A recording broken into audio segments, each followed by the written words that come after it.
honor to be invited to speak. Honestly, it is an honor for me to be invited anywhere, because it wasn't that long ago that I was not receiving a lot of invitations. And if I showed up at places, people usually looked down and shook their head. So, in case you can't hear it, I'm not from Charleston. I was born in Brooklyn, New York. Lived there my entire life. I moved to Charleston exactly 4 years ago. And for the first year, I apologize, my sobriety date is August 2nd of 2020. I have a sponsor who I call a lot more than he wants me to, and I have sponsees who I would like to call me more than they want to. So I moved to Charleston about 4 years ago, and for the first year that I lived in Charleston, I did not leave the house. I did not leave the house. I was in Charleston maybe 3 weeks. Now, out of respect to the program of Alcoholics Anonymous, I'm going to focus on my alcoholism, but understand that drugs had a huge part in my story. So I lived in Charleston 3 weeks. I didn't know anybody, no one in Charleston. And within 3 weeks, I had 2 delivery services, if you know what I'm talking about, because I was on a mission.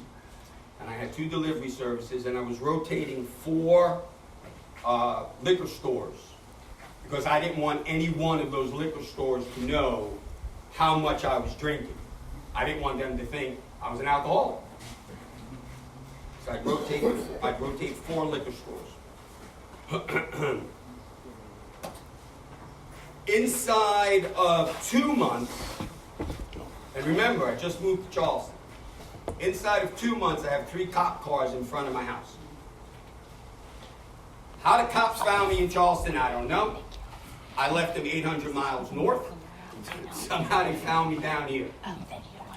I had detectives in New York City calling me on a regular basis. I had detectives in Charleston calling me on a regular basis. And for some reason, I had detectives in Florida calling me on a regular basis.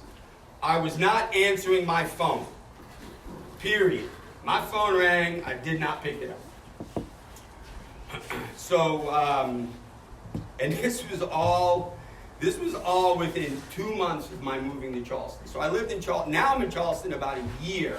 And had you walked into my home after living here for over 12 months, you would have thought the moving truck just left. There was boxes from floor to ceiling. I unpacked nothing.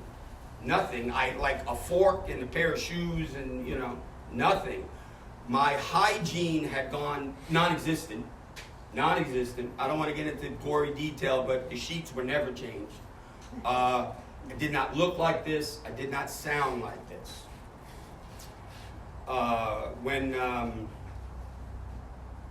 My motive was to go out and get more of what I wanted. And that was basically the only reason I left the house.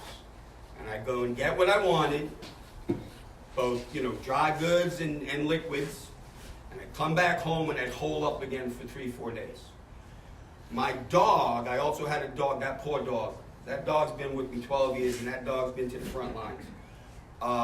That dog kept me alive, because I loved that dog more than I loved myself, and I would take that little girl for walks at night so no one saw me. What's dog spelled backwards? So I wake up, I don't remember much, and it's been a minute since I had a drink. I don't have the greatest of memories, but for some reason I remember my last drink.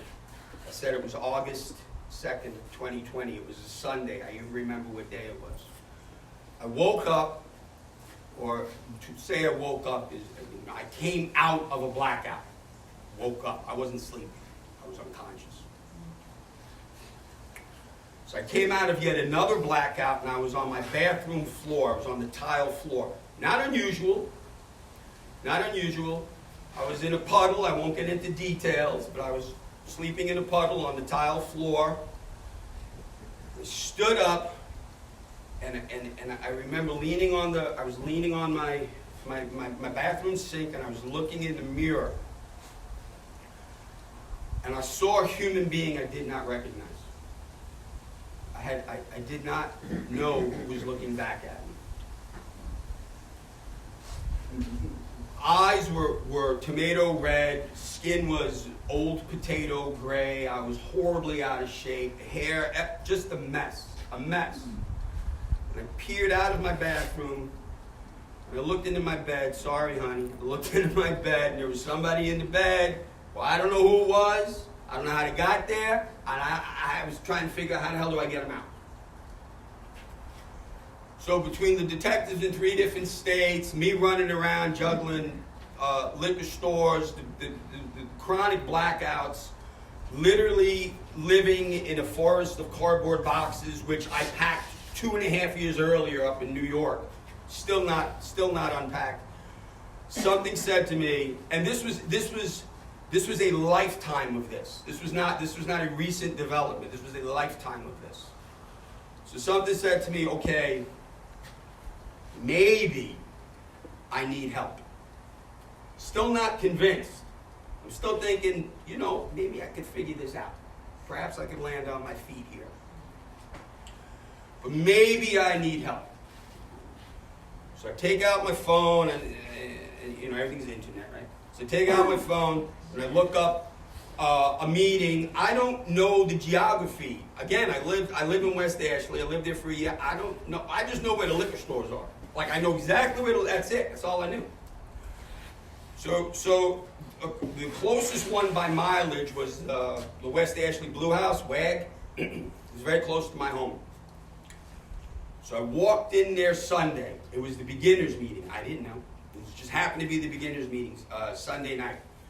And I walked in there and I sat in the back, which I fondly call relapse row, as close as possible to the door. I didn't know anybody. I didn't make eye contact with anybody. And I'm sitting there thinking I'm maintaining, you know what I mean?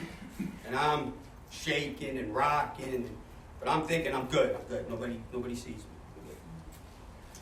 At the end of the meeting, I get bum rushed by every guy in the room. And when you're, God love him. I'm like, whoa, you scaring the hell out of me right now. And they take one of these and they shove it in your face, and you don't even know. You just take it. You don't even know what you go. You don't even know what it is. I still have it, by the way. I still have it to this day. I have it. I have every one of these that was ever given to me with every phone number written on it. I saved them. At the end of that beginners meeting,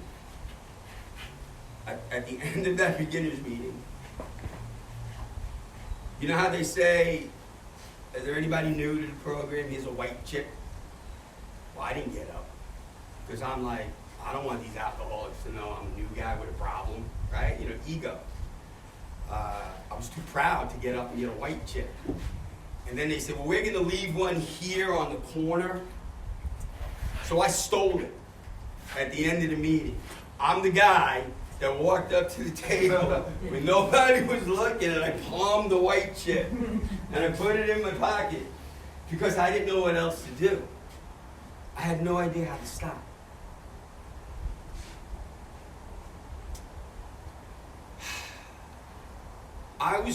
This is not the first time that I've tried the program of Alcoholics Anonymous. Back in 2007, I have 2 sons. They're in their mid-20s today. Back in 2007, I was standing before Supreme Court, New York City, New York State Supreme Court family judge, a woman, who told me if I didn't clean up my act, because my ex and my family were keeping a record of my drug and alcohol abuse. And on the weekends I had my children. My kids were now tweens, you know what I'm talking about, 11, 13. They would go home to their mom, and their mom would say, so what'd you do? And they said, we played Xbox, and Dad slept for the weekend. So, and I only had them 2 weekends a month. That was the schedule. And for those 2 weekends a month, I couldn't pull my act together. I couldn't do it. So I get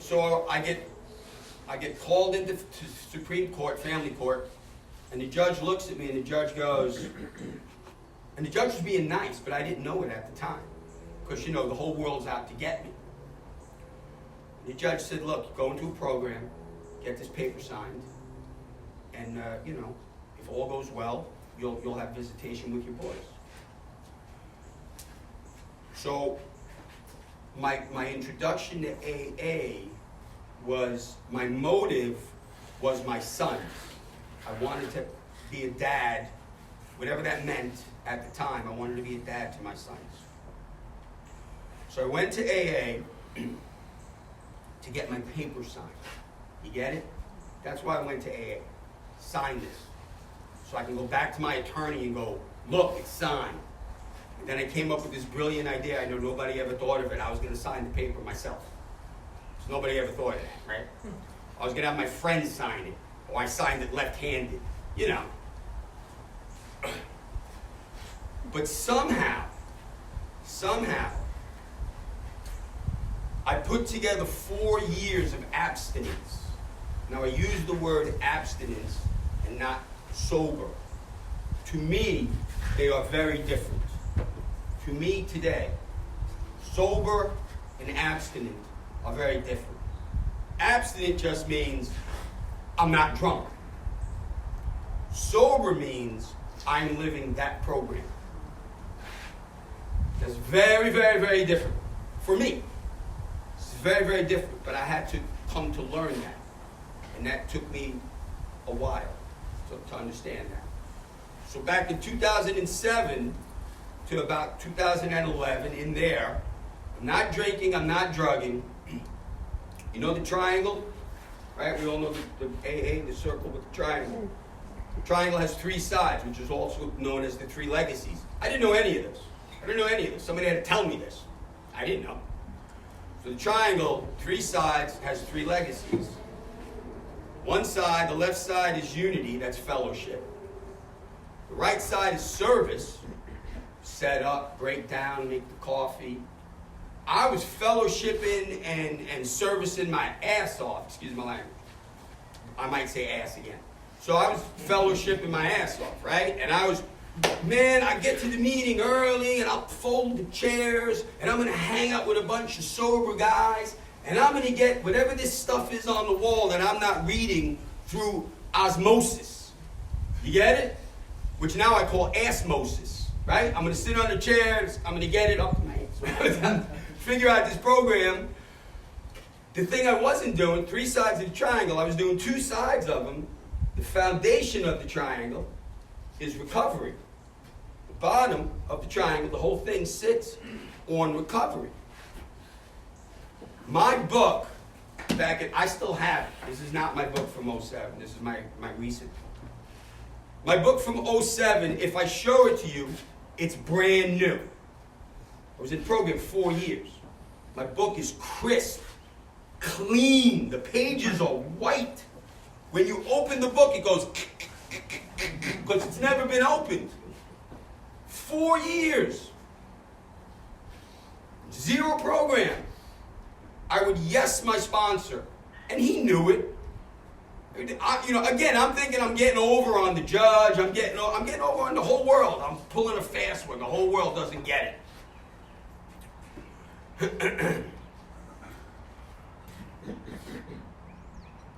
Fast forward.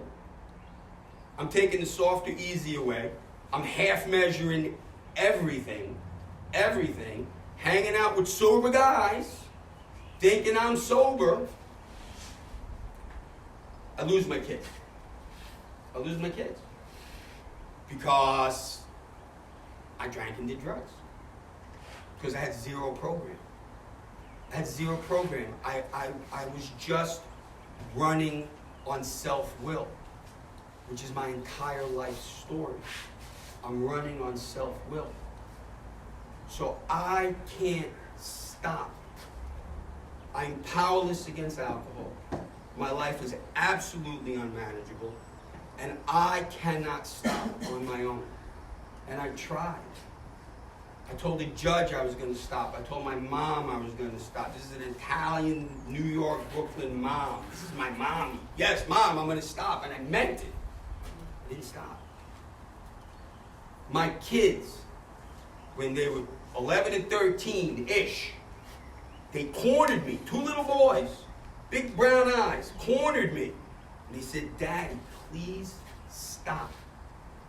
Whatever their little minds thought I can't even imagine what that young mind sees and conceives. They said, Dad, please stop. And I promise all of you, I said yes, and I meant it. I meant it. With every fiber, I looked at both of my boys and I said, Dad's going to stop. And I didn't. I couldn't. Nick, using the power of Nick, was insufficient. Completely insufficient. So I'm in the program now, recently, past few years. And I come up to that dreaded step 3 for me, the G word, God. And I'm like, here we go with this cult stuff again. Here we go. In addition to being a recovered alcoholic, I'm also a recovered Catholic. Very, very strict childhood in the 70s. I was an altar boy. I don't know if any of you know what a Catholic, Roman Catholic altar boy is. It's not fun. In the 70s. I don't know what it's like today. In the 70s, it wasn't fun. The nuns, from my young elementary school memory, the nuns were very sadistic. Martial law. You got hit, and then you didn't go, you did, you got hit, and then you didn't go home and tell your mom, because then you got hit a second time. So you kept that on the down low. The nun hit you, and you just went home hit. I'm telling you, today people get arrested. Nobody, you didn't say anything. You kept your mouth shut. And the priests were a little too friendly. And that's all I'm going to say about that. So my concept of God was that. You follow? My concept of God was this horror show of my youth, of elementary school and middle school. So the minute I could, I put as much distance between me and religion as possible.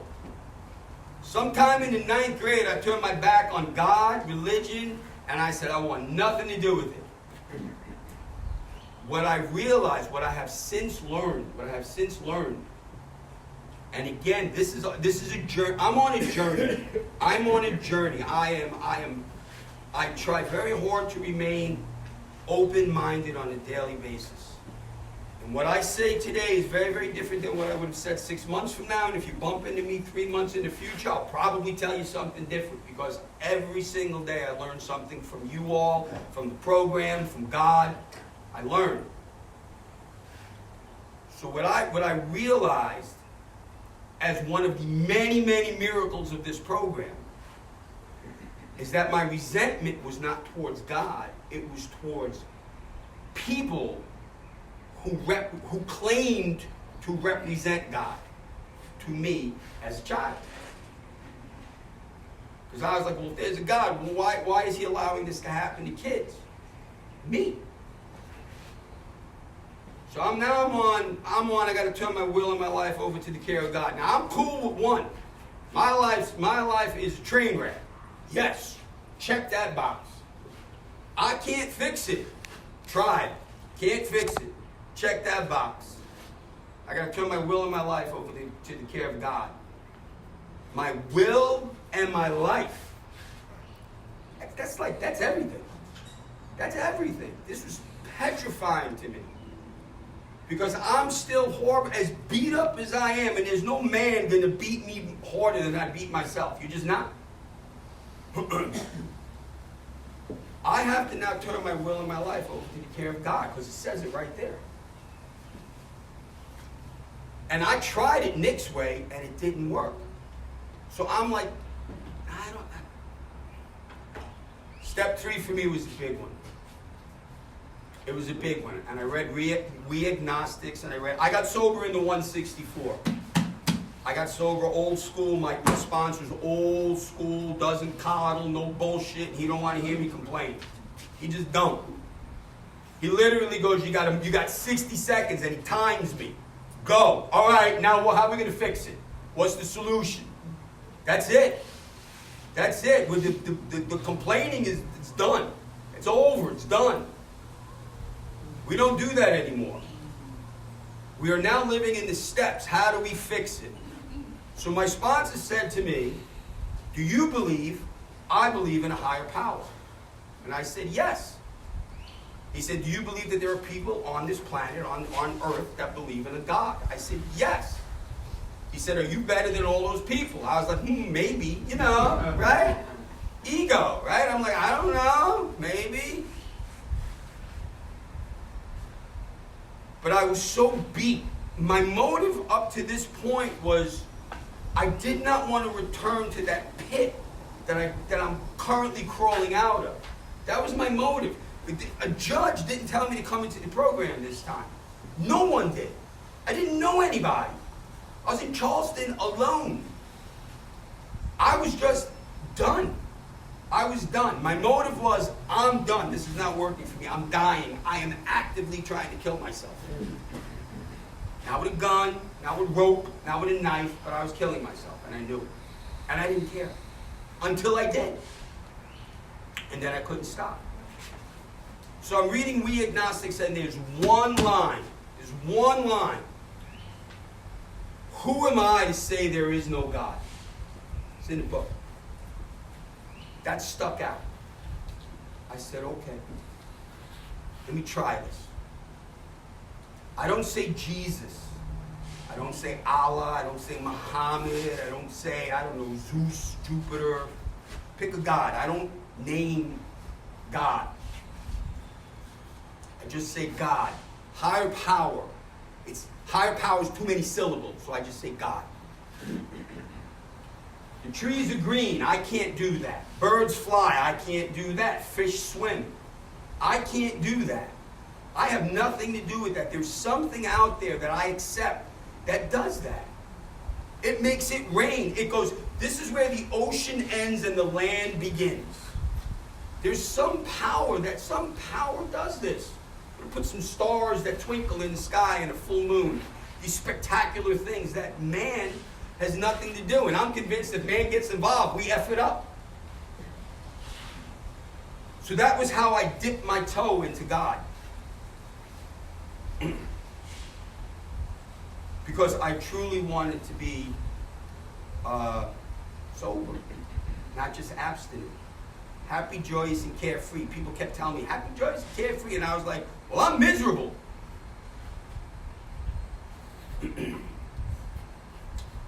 So now, for the first time in my life, I am suggested to do a personal inventory. I have no clue what that even means. You can do a personal inventory. What does that mean? I don't know. And the funny part is, I'm going to all these discussion meetings, and I'm going to all of these beginner meetings, because when I saw a literature meeting, I was like, I'm not going to that.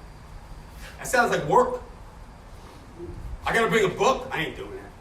Hell no, I ain't bringing a book. I just want to go chat. Let's just go chat for an hour. I want to hear people complain, because it was like entertainment. I was like, hey, wow, you too, huh? Me too. We sit around and bitch. Welcome to a discussion meeting. So now I got to do personal inventory, which I don't know what it is, and I'm asking other people that are about a handful, weeks in the program like me. None of us ever did a personal inventory, but we're afraid of it. We have no clue what it is, and we're spending more time figuring out how not to do it than actually doing it. I spent more hours worrying about this bridge that I didn't cross than actually just crossing the bridge. You get it? So when I finally started my inventory, listen, Bill W. is brilliant. That first column, the resentment column, how much fun is that? Who you ever resentment at? Everybody. Big long list. It's so easy to crank this out. And if you don't know what I'm talking about, just do it. Big long list. That's a suggestion. I don't tell anybody what to do because I don't know what to do. Nick don't know what Nick should do, which is why every morning I wake up and I go, hey, God, help. Every morning, because I don't know what to do. And if I do stuff on my own, it's going to be ugly. So I do that first list, right? And then how to make me feel, right? And then you turn the page, and then you go, where was Nick at fault? And I'm like, whoa, whoa, whoa, whoa. Where was I at fault? You know what that guy did? You know what she did? You know what my ex-wife did? I was awesome at finger pointing. I'm a victim. No, Nick's not a victim. Nick was never a victim. I played the victim card for as long as I could. I played any card I could play so that I could drink. I just wanted to drink. And I could be a really nice guy if I had to be, or I could be a snake in the grass if I had to. Whatever I had to do to get my drink on, to get my powders on. So as a result of my personal inventory, and as a result of me finally looking at me, for the first time in my life, 5 decades, I'm blaming you. Now I gotta go, no, you know what, hey Nick, look in the mirror. Cause of all Nick's problems, guy in the mirror. The solution to all Nick's problems, surprise, surprise, same guy. My dad, I learned this as a result of step 4. My dad suffered from our disease, untreated. He was a raging alcoholic and drug addict. My father, raging alcoholic and drug addict. And he was very, very, very violent. And as a very young boy, I had a ringside seat to him beating my mother regularly. Not like one of these Hollywood open hand slaps. These were beatings. And I'd sit. And when I got a little older, I was never in the house because I didn't want to be around that. And I resented, which is not even a strong enough word, I hated my father for decades. For decades. And that was another reason, he was another reason I drank. Get it? I had this war chest of reasons justified why I was a drug addict and an alcoholic. It wasn't my fault. It was your fault that I was a drug addict and an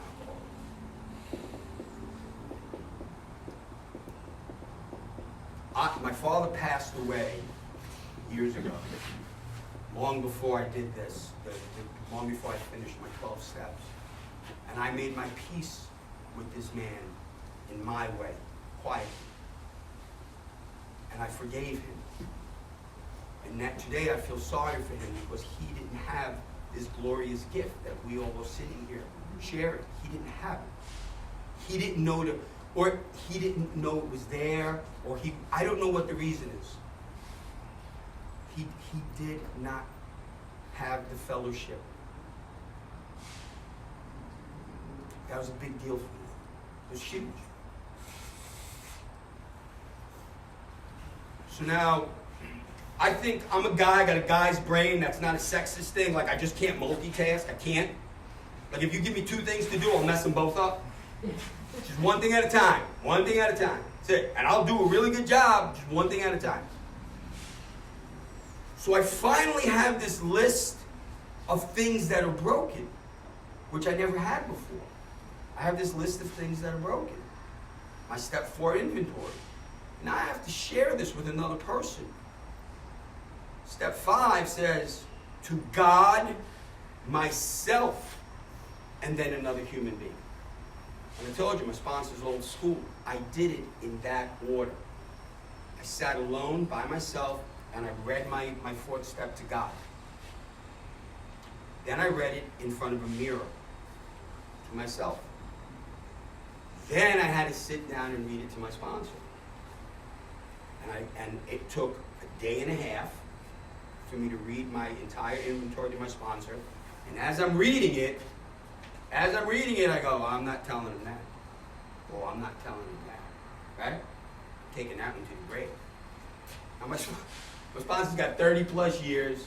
He's a Marine drill sergeant. I told you earlier, he don't take no BS. So after a day and a half of my reading my inventory, he goes, now tell me what you didn't tell me. And I'm sitting there thinking, how does he know that? How does he know I left stuff off the list? And I told him. I told him this stuff I swore I wasn't going to tell another human being. And I'm going to tell you, it was at that moment, when I finished step 5, it was at that moment that I said, there is magic in this program. My feet did not touch the ground for about 3 days afterwards. You all know what I'm talking about. If you've been through I was like 20 pounds lighter. My shoulders didn't hurt. My back didn't. I was like, oh man, I stopped carrying all this weight.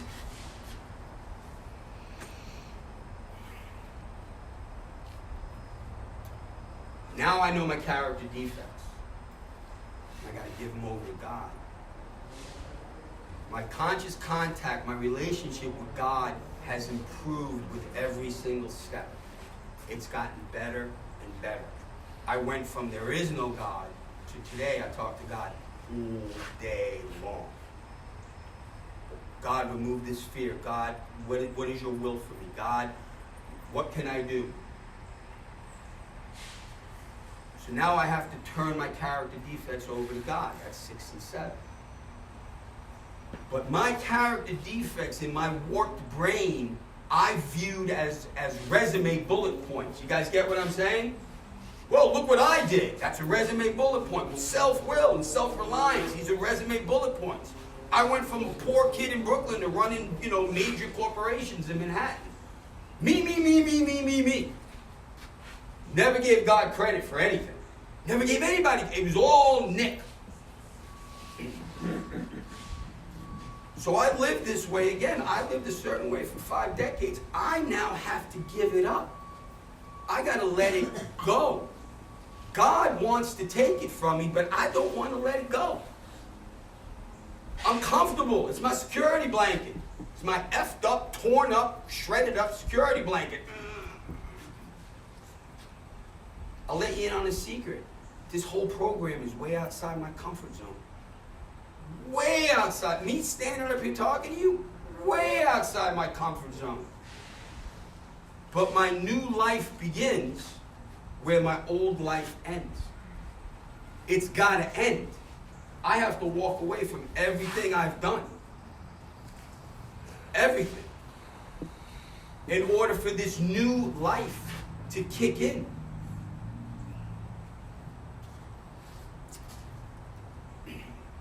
Go back to, remember that list, the resentment list? I was like, I hated the whole world. Now I got to make an amends to all those people. And I learned that an amends is not saying I'm sorry. That's not an amends. Do you know how many times I said I'm sorry? You know what I'm sorry means coming out of my mouth? Leave me alone. Go away. I'm sorry, I'll never do it again. Please go away. That's what I'm sorry means coming out of this alcoholic's mouth. It's a lie. It's a lie. Bill Wilson says it, I'm bad at the quote, but he says mumbling I'm sorry is not going to do it. It's not going to fit the bill. It's in this book. I have to go and I have to say, here's what I did. Never saying what they did. You know how hard that is? Well, I did this because you did that. Can't do that. Here's what I did. How does that make you feel? Now I got to sit there and whatever they say, I got to let it wash over me. I got to listen. Now here's the amends. What can Nick do, if anything, to make this right? What can I do to make it right? I'm not saying I'm sorry. This is a program of action. Action. It's not a program of let's sit around and talk about stuff. It's not. It doesn't say that in here. It doesn't say let's just sit around and chat. It says, I'm running out of time, I'm so sorry. Right here in the chapters, it says how it works. It's right there. Here's how it works. We read it at the beginning of every meeting. And then chapter 6 says, into action. It doesn't say into feelings. It doesn't say into what I think. It doesn't. Forget about what I think. What I think hasn't worked. 50 years I've been trying it my way. It didn't work once. I got to try it a whole new way now. If I'm serious, I got to try it a whole new way. What can I do to make it right? That's the amends. And some people told me to go F myself. Okay? I'm not here to cause pain, harm. I'm not here to upset anybody. My kids, I've been talking to you about my kids. I haven't spoken to them in 11 years. Not a word. Not a word. That's on me. That doesn't stop me from reaching out to them regularly. Handwritten letters, no text. Occasionally text. Handwritten letters, because they won't accept my calls. I want them to see my handwriting. I send them pictures. And when God is ready, when God thinks I'm ready, I'll talk to my boys again. I'm not ready. God knows. I don't know. Maybe I'll F it up.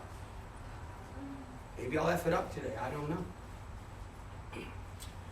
I have 2 things bookmarked when I talk in my big book. Wherever, I don't care what meeting I go to, I bring my big book. I don't care what the meeting is, I bring my big book. I have 2 things bookmarked. I have the beginning of how it works, the thing that we read at the beginning of every meeting. And I have pages 84 and 85 bookmarked. Those are the 9th and 10th step promises. I have them bookmarked when I read. When I go to meetings. 9th step promises. I'm not going to read them all. That feeling of uselessness and self-pity will disappear. Sign me up.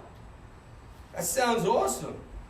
Our whole attitude and outlook upon life will change. Okay, I'm in, but check this out. Right? It's like, look at all this good stuff that's going to happen. But look what Bill does. He opens and closes the step 9 promises with, if Nick is painstaking about this phase of his development. If I am painstaking about this stage in my development. And then he closes it with, this will always materialize. It's a guarantee. And then, once again, there's that magic 2-letter word. If I work for that. God can move mountains. I have to bring my shovel. Hey, God, pick that tree, put it over there.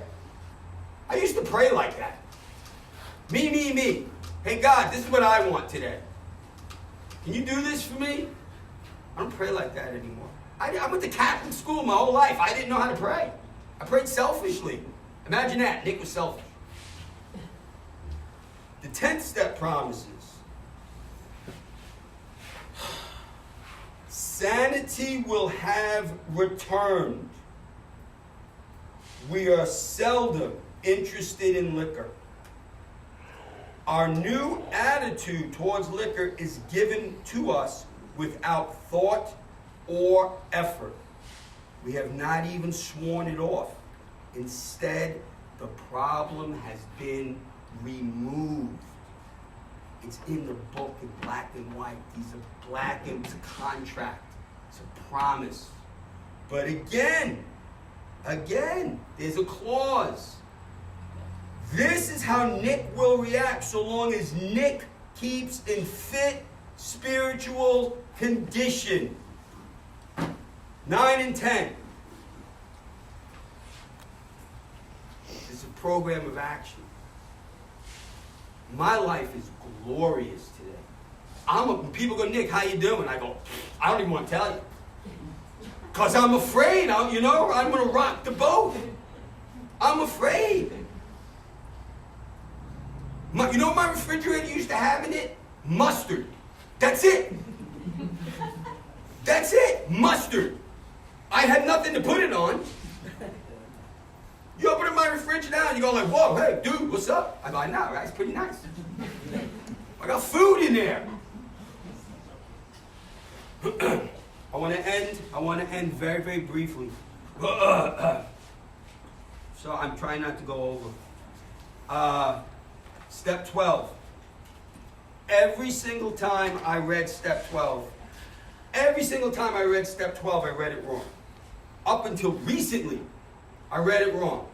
I'm going to read it now wrong. See if you catch it.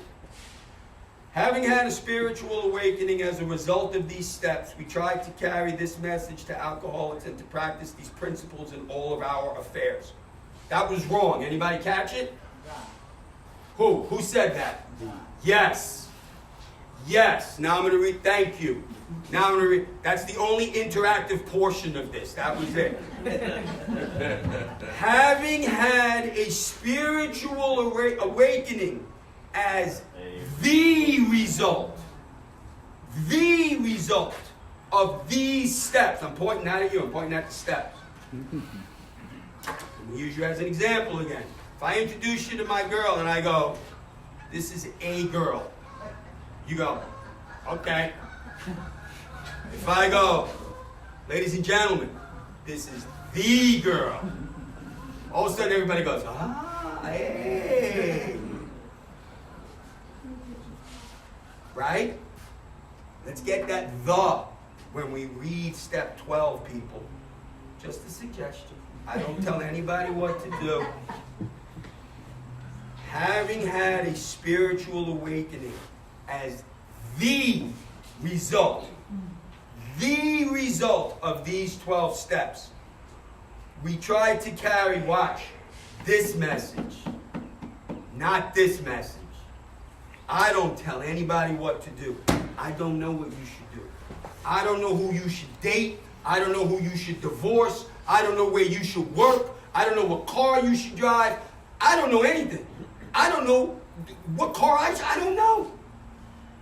When you ask me a question, I go like this. Oh man, where is it? Oh, where is it? That's it. What is our primary purpose? To carry this message to the alcoholic who is still sick and suffering. That's it. Today I am of maximum service to God and my fellow man. And I had to be taught that. I'm going to shut up right now with this. My whole life I heard this song. It meant nothing to me. This song meant nothing to me until the past couple of months.